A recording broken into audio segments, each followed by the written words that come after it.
I take pride in being a responsible father, having purchased a house for my daughter.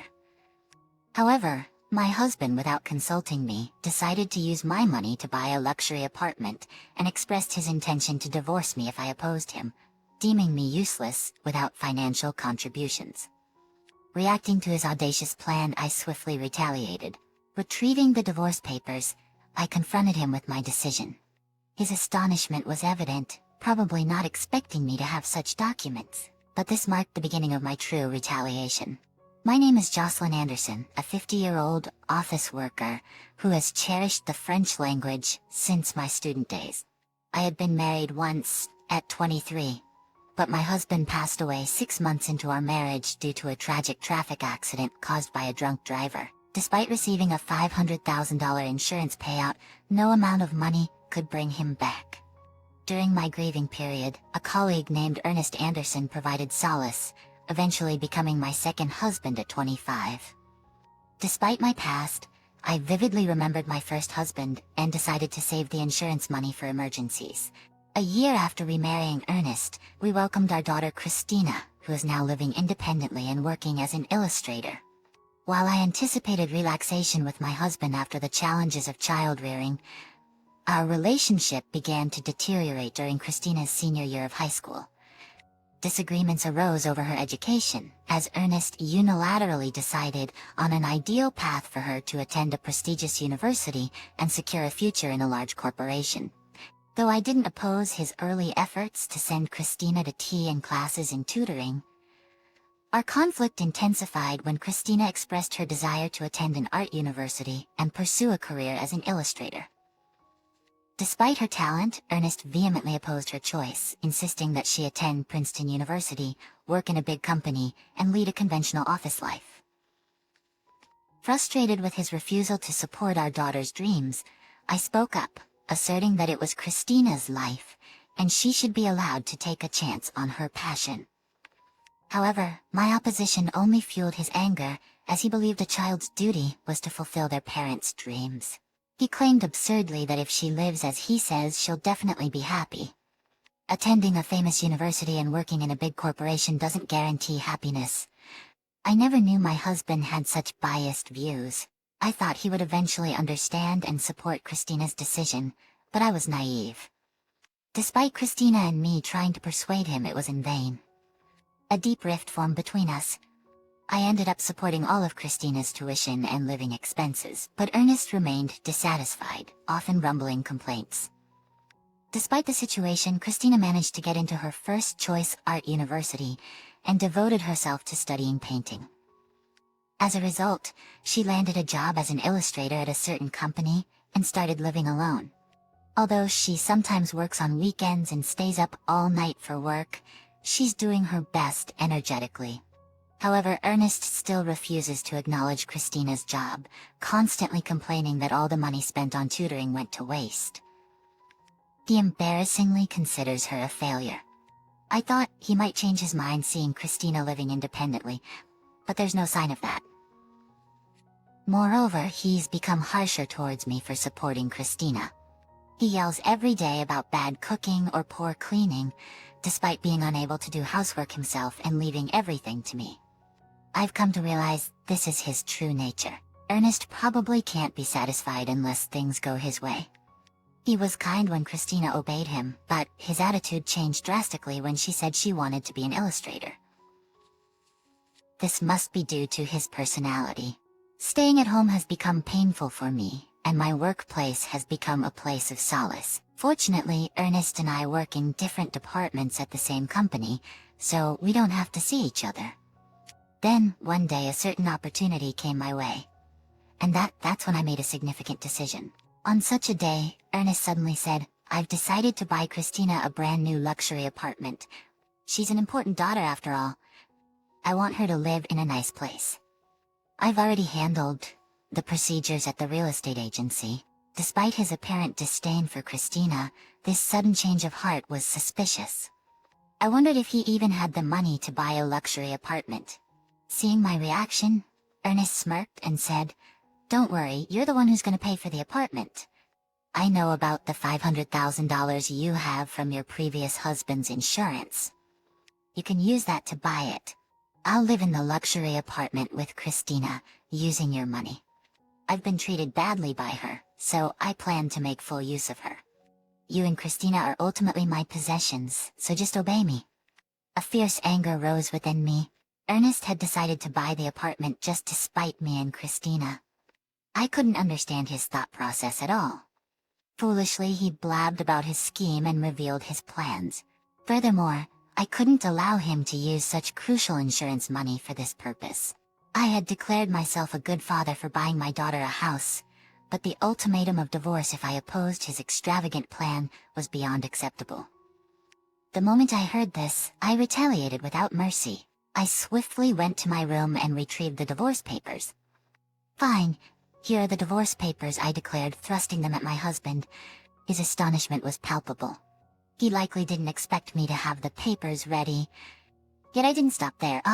The real retaliation was about to begin. I smirked as I faced my husband, who was lost for words. I explained what had been brewing in my mind for a while. I can't trust someone who discriminates against his own daughter like that. Besides, I'm fed up with a life of constant criticism from you. I decided to divorce you a while ago, and was just waiting for the right moment to bring it up. It's good that you mentioned divorce first." Ernest, possibly having used divorce as a mere threat, was completely bewildered, mumbling denials. Ignoring him, I pushed the divorce papers towards him, saying, "File it quickly if you want to be freed from me." Pushed into a corner, Ernest reacted angrily, claiming it was just a joke. My anger peaked. "I don't understand your thinking. Buying a luxury apartment just to harass your family is incomprehensible.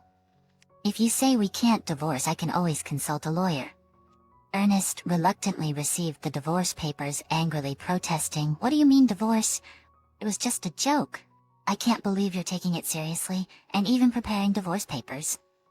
My anger reached its peak, and without entertaining his excuses, I left the house immediately, submitting the divorce papers to the city court. I then reported everything to Christina over the phone, and she too was furious with Ernest's outrageous behavior. "That is terrible. It's good that you divorced him, Mom. You can stay at my apartment for a while," Christina offered. That night we discussed and planned further retaliation against Ernest. About a week later, on a holiday, Christina and I visited Ernest's house where I had lived until just a week ago, but now felt like a stranger's home. When we rang the doorbell, Ernest came out immediately, looking down on us with a condescending gaze. He assumed we had come to apologize. Suppressing my anger, I spoke apologetically, and Christina played along. Ernest seemed genuinely pleased, thinking we had come to our senses. However, his satisfaction waned when he noticed the bags we were carrying, bags full to the brim and tied up so their contents weren't visible. Taking out a bundle of $10,000 from one of the bags, I presented it to him. "I felt bad about what I did to you, so I decided to give you some of my previous husband's insurance money. Use this money to live in the luxury apartment with Christina. There's $500,000, so can you keep it in a safe?" Ernest gazed dreamily at the bundle of $10,000 and agreed to keep it in a safe. He led us into the house without hesitation.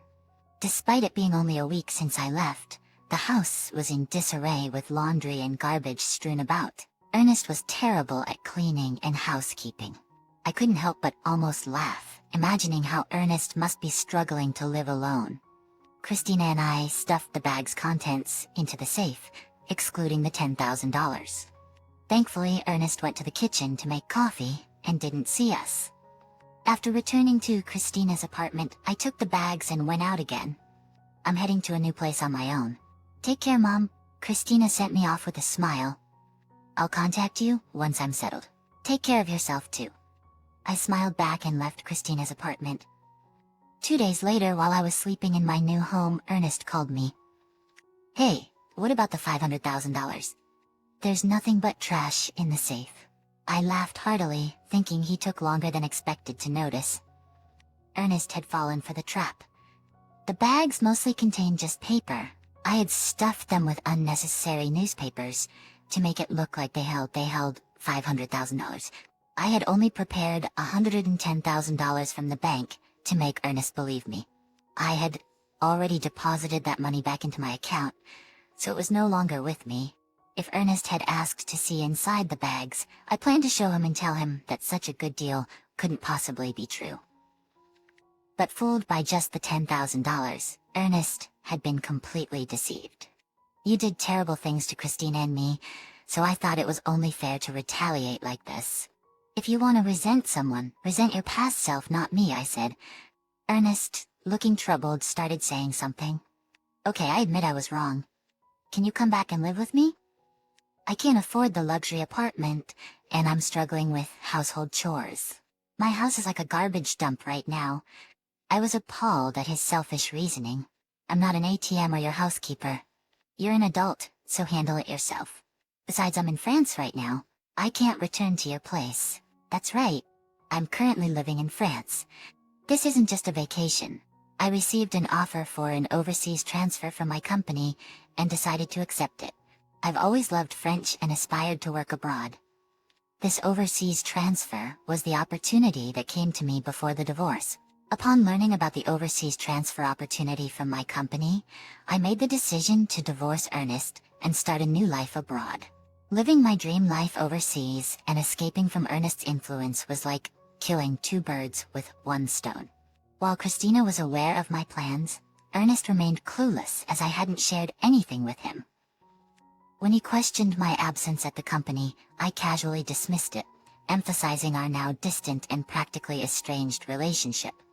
The next morning, with the time difference, I had to wake up around the witching hour. I initiated a video call through a messaging app with Ernest and Christina. Christina, with a calm demeanor, began expressing her feelings. When I was a child, I loved you, Dad. I respected you as a parent and loved you from the bottom of my heart. Ernest seemed elated at first, but Christina had more to reveal. But that's all in the past. You completely dismissed my career choice, and that's when I saw your true nature. You just wanted to control me. There was no love. Now I hate you and never want to see you again. This call is the last time we'll speak. I'm cutting ties. Ernest looked devastated, pleading with Christina not to say such things. However, her harsh words continued, stating her true feelings and cutting ties definitively. Christina added, I've moved, so don't bother going to my old apartment. Don't try to find out my new address using detectives or anything. I've said all I wanted to. I've also informed your workplace, relatives, and your parents about why we divorced. I doubt you'll get any support from them. Goodbye. Once Christina ended the video call, I did the same. Ernest begged for another chance, but it no longer mattered to me. Subsequently, Ernest faced significant consequences. Uncomfortable at work, he resigned. Disowned by his relatives and parents, he had to cancel the luxury apartment purchase. Moreover, he caused a scene at Christina's workplace, resulting in a ban. Ernest's selfish actions led to the loss of various aspects of his life. And he seemed to have lost his spirit, living as a recluse in a deteriorating house. I, on the other hand, found happiness working abroad.